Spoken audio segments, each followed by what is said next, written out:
I want you to all close your eyes for a moment, please.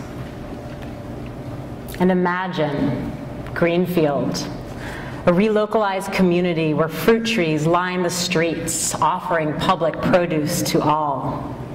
Front yard gardens abound instead of lawns. People are walking, biking, pushing strollers, gathering together to exchange honey for eggs, trade garlic for greens, to clean and save their seeds for the neighborhood seed swap. There are vibrant, locally owned businesses such as bakeries that use local grains, fresh pasta companies, processing facilities to store the summer's basil and turn it into pesto, vendors selling pasture-raised beef from the meadows, and everyone has access to fresh, nutritious, and affordable food. You can all open your eyes now. This is a vision that I am holding and that several of my colleagues at Greenfield Community College are holding, and several of my students who are part of EVS 118, Introduction to Food Systems. It's a new initiative at Greenfield Community College, and it's part of a pilot year for a liberal arts degree with an option in farm and food systems, likely to be launched in fall 2012. For a new course, no one expected it, but this one over-enrolled with a wait list. Additionally, during this pilot year at GCC, I'll be serving as initiative coordinator and developing curricula, setting up internships, and other community-engaged events like this one. In the spring, I'll be teaching a new course, Permaculture Design. It is a 4-credit science lab, and we are also launching the Reskilling series in spring 2012, which is a series of 1-credit hands-on courses in 4-season farming, organic gardening, beekeeping, and food preservation. There are flyers with information on all these courses at the display tables if you want. So to give you a little background about how Introduction to Food Systems evolved, I must tell you about Feed Northampton, First Steps Towards a Local Food System. I co-authored this food security plan for the city of Northampton as a graduate student at the Conway School of Landscape Design.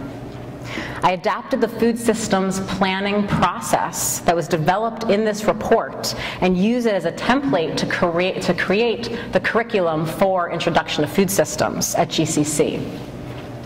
This community-engaged and service learning course has 2 tracks. So the first track includes the more traditional academic critical thinking skills. Students are equipped with tools to think about what are the benefits, but more importantly, what are the hidden costs of our current food systems. These critical thinking skills are honed through readings on topics such as globalization, food justice, the upcoming 2012 Farm Bill, and principles of a redesigned, equitable food system. Through in-class discussions facilitated by student-led panels, through field trips to different sites of food system components in and throughout Greenfield, and assignments to create things like mind maps and flows analyses, which require a systems thinking approach. The second track, and sort of the more exciting track, involves a community-engaged service learning project in which the students are researching the existing conditions of Greenfield's local food system. They are hosting a stakeholder charrette, and they're delivering a final public presentation. So there are 7 research pods, and here you've got the components of a local food system. So they include their specialized caps in cultivation, processing, distribution, waste management, and to this diagram we've added social change and policy.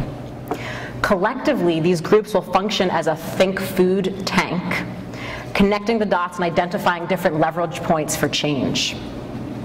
Through these projects, students are asked to try on the hat of food systems planners just for the semester. They can take it off at the end if they don't like it.